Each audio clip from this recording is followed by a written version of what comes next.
Boa tarde, Evaldo. Boa tarde a todos. Como você bem disse, né, uma história que realmente estava estranha desde o começo. A polícia, desde um primeiro momento, obviamente, passou a investigar. A linha de investigação naquela ocasião era o latrocínio, roubo seguido de morte, mas a Polícia Civil sempre dizia que havia possibilidade de outras situações criminosas envolvidas na morte da contadora. As investigações prosseguiram e como a gente mostrou, foram presos o motorista de aplicativo e apreendido um adolescente.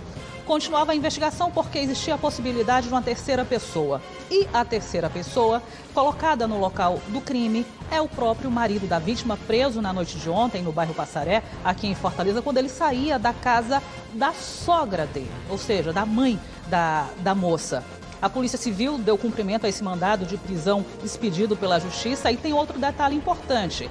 O Leonardo Nascimento Chaves já estava de passagem comprada para a Europa. Ou seja, a polícia, diante de todos esses fatos e tantas as evidências, pediu à Justiça e a Justiça, obviamente, fez a expedição desse mandado de prisão preventiva. Aqui ao meu lado está o delegado Edvando França, ele que é diretor do Departamento de Inteligência Policial, que participou efetivamente de toda essa história. Inclusive, durante a investigação, delegado, vocês conseguiram imagens de um encontro do marido com os dois executores desse crime.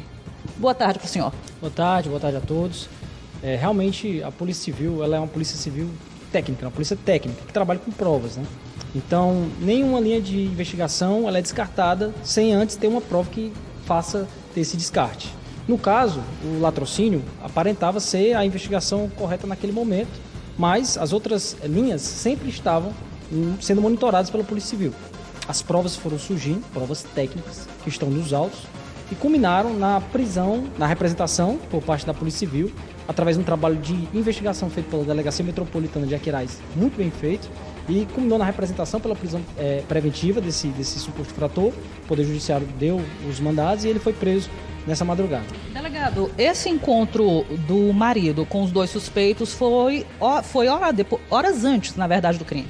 Isso, através dessas provas a gente conseguiu identificar esse encontro, né, entre o suposto mandante com... A partir dessa informação, minutos antes do fato, as investigações elas continuaram nesse contexto. E a gente conseguiu provar, através de mais evidências, que de fato houve um conluio entre essas pessoas. Ali foi que foi planejado a maneira como se agiria na residência? Provavelmente. Eu acredito que tenha tido um aviso prévio anterior, uma combinação prévia, mas de fato, pouco quando eles se encontraram e durante mais ou menos 10 minutos conversaram. Como seriam os fatos. Né? Agora, o que as pessoas em casa devem estar se perguntando, e obviamente a polícia ou já sabe ou vai tentar responder, é por que o marido, armou isso contra a esposa? A investigação policial, como eu comentei, ela trabalha com provas técnicas. Né? Então, suposições elas são um pouco descartadas nesse primeiro momento. Tecnicamente, a gente tem algumas informações do inquérito que levam a crer que poderia ser através de um seguro, mas essas informações elas precisam ser confirmadas. E hoje, nesse momento, a Polícia Civil pode dizer que a gente está investigando, a gente está em produção de prova para tentar chegar nessa resposta. No inquérito policial, ficou claro, através dos depoimentos do adolescente e do Adriano, do motorista por aplicativo, o porquê que naquele momento eles estavam sendo contratados para essa morte? Como eu falei, né? Tem elementos no inquérito, através dos depoimentos, que levam a isso, que levam a uma contratação por parte do mandante do crime, esposo da vítima, dessas duas pessoas. Né? Essa contratação, obviamente, no contexto, era pecuniária. Né? Havia um ajuste financeiro. Esse ajuste financeiro, que foi acordado entre eles, tem um motivo. Essa motivação ela também já tem várias linhas de investigação bem adiantadas da Polícia Civil, mas isso a gente se reserva a comentar no inquérito policial, tendo em vista que a gente prefere preservar nesse primeiro momento. Agora, é importante a gente esclarecer, e que foi revelado agora há pouco em entrevista coletiva, é que a polícia ainda não fechou esse inquérito policial. Uma possível quarta pessoa estaria sob investigação. Delegado, qual seria a participação dessa quarta pessoa?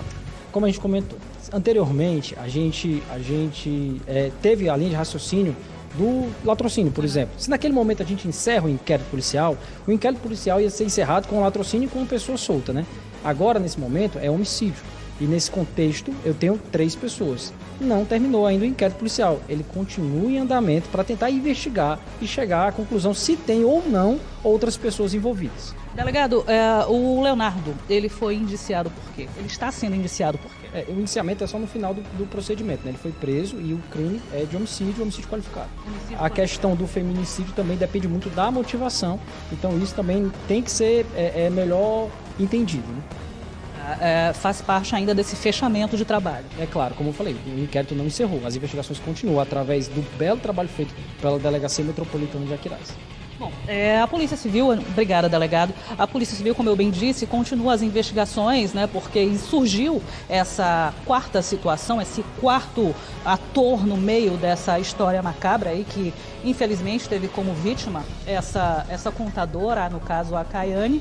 O terceiro elemento era o marido, mandante, mentor intelectual dessa história. Fontes policiais consultadas pela nossa equipe de reportagem também chegaram a revelar que o marido também teria, inclusive, deixado dentro da residência as cordas para amarrar a vítima e uma estaca para torturá-la até a morte. São detalhes que a Polícia Civil, obviamente, não confirma, mas que estão aí dentro do bojo investigativo, né, que está aí dando continuidade a esse trabalho policial. Existem pormenores nessa investigação que ainda estão sendo avaliadas, investigadas pela Polícia Civil, mas como o próprio delegado falou agora há pouco, uma questão pecuniária, ou seja, por causa de dinheiro, a Caiane, ela pode ter sido assassinada. Existe a informação que seria por conta de um seguro de vida e no valor de R$90 mil, inclusive desta quantia, nós temos a informação que seria pago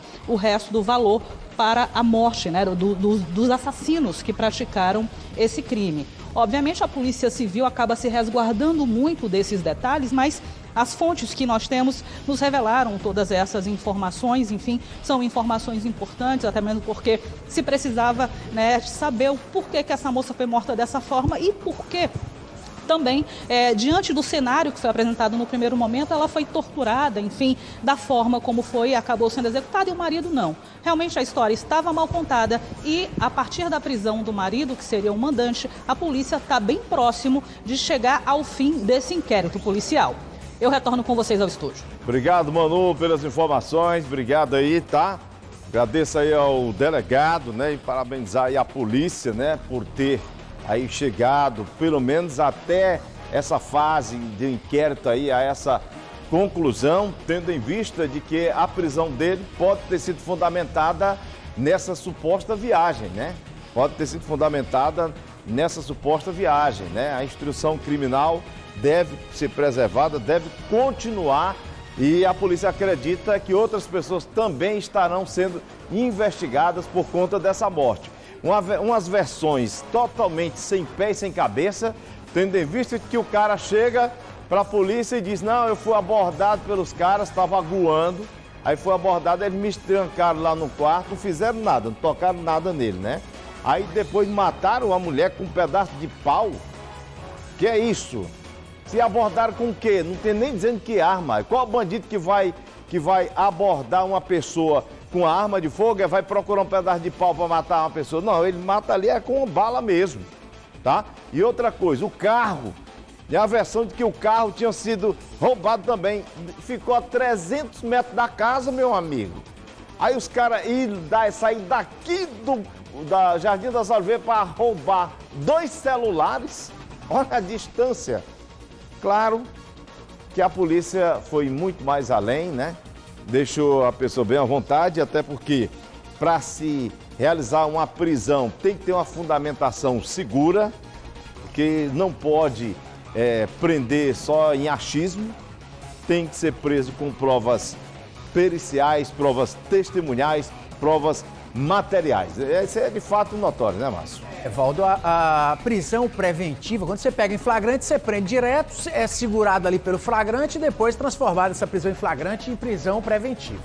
Aí o flagrante passou aquele momento de flagrante, a polícia ficou, né, acreditando na tese inicialmente do latrocínio, mas aí fica sempre na investigação aquela coisa, opa, peraí que apareceu uma coisa, apareceu outra, E a polícia agora, parabéns à polícia, eu quero deixar aqui logo registrado meus parabéns, né? Conseguiu agora traçar a linha do tempo, né? Que horas ele tinha saído para um shopping com a mulher, depois foi no supermercado, disse para a mulher que ia no supermercado pegar alguma coisa para jantar, e aí volta para casa. Mas lá no supermercado aparecem as imagens dele se encontrando com os bandidos que foram presos, os executores, né? E aí começa toda a história de dizer assim, agora nós pegamos. A polícia diz logo, nós pegamos, vamos só saber qual foi o motivo. No meio dessa investigação aparece um seguro de vida em que o beneficiário era o marido dessa mulher. Aí a polícia consegue fechar o cerco. Agora aparece a notícia que já tinha comprado uma passagem para ir para a Europa. Aí começa a aparecer a motivação para o pedido da prisão preventiva, que um deles é para que o acusado não possa se evadir do local, né? E a passagem dá logo o indicativo. Basta ter pesquisado passagem para querer viajar. Se a polícia pegou isso, ela vai formalizar a prova bem direitinho para que seja mantida essa prisão preventiva, né? Não sei se aí foi a prisão temporária que foi concedida primeiro ou se já foi a preventiva, não é? Então tem tempos diferentes, motivos diferentes para isso. Por isso que eu percebo o delegado na entrevista dizer, a coisa não acabou ainda não.